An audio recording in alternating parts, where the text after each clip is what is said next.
റബ്ബറിന്റെ താങ്ങുവില ഉയർത്തണമെന്നാവശ്യപ്പെട്ട് നിയമസഭയിൽ പ്രതിപക്ഷ വാക്കൌട്ട്.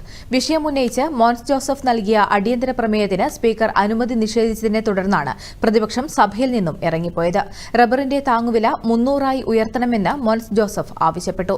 റബ്ബറിന്റെ താങ്ങുവില 280 ഉയർത്തണമെന്ന് പലതവണ കേന്ദ്രത്തോട് ആവശ്യപ്പെട്ടിരുന്നു. എന്നാൽ കേന്ദ്രം അനുകൂല നിലപാട് എടുത്തിട്ടില്ലെന്ന് മന്ത്രി വി പ്രസാദ് അടിയന്തര പ്രമേയത്തിന് മറുപടിയായി പറഞ്ഞു. വിലസ്ഥിരത ഫണ്ട് കൊണ്ടുവന്ന റബ്ബർ കർഷകരെ രക്ഷിക്കാനുള്ള നടപടികൾ കൈക്കൊള്ളും. ഏതൊരു ചെറുകിട നാമമാത്ര കർഷകർക്കും പോർട്ടലിൽ രജിസ്റ്റർ ചെയ്ത് ആനുകൂല്യത്തിന് അർഹനാകുന്നതിന് ഇപ്പോൾ യാതൊരു തടസ്സവുമില്ല. ഇപ്പോൾ ഈ പദ്ധതി 9ാം ഘട്ടമാണ്. ഞാൻ നേരത്തെ പറഞ്ഞ റബ്ബർ പ്രൊഡക്ഷൻ ഇൻസെന്റീവ് സ്കീമിന്റെ 9ാം ഘട്ടമാണ് ഇപ്പോൾ നടപ്പിലാക്കി വരുന്നത്. ജൂലൈ 2023 മുതൽ ജൂൺ 2024 വരെ. ഈ പദ്ധതിயின் കീഴിൽ പുതുതായി രജിസ്റ്റർ ചെയ്യാൻ കർഷകർക്ക് 3 മാസം കൂടി അവസരവും നൽകിയിട്ടുണ്ട്.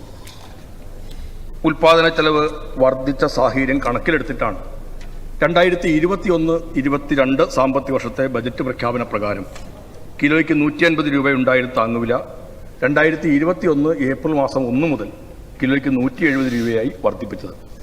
റബ്ബറിന്റെ താങ്ങുവില 9 ലക്ഷത്തോളം റബ്ബർ കർഷകരാണ് സംസ്ഥാനത്തുള്ളത്. ഇതിൽ 6 ലക്ഷത്തോളം പേർ റബ്ബർ ബോർഡിന്റെ പോർട്ടലിൽ രജിസ്റ്റർ ചെയ്തിട്ടുണ്ടെന്നും ഇവർക്ക് ആനുകൂല്യങ്ങൾ നൽകി പ്രോത്സാഹിപ്പിക്കുന്ന നടപടികൾ സർക്കാർ കൈക്കൊണ്ടുവരികയാണെന്നും മന്ത്രി സഭയിൽ അറിയിച്ചു.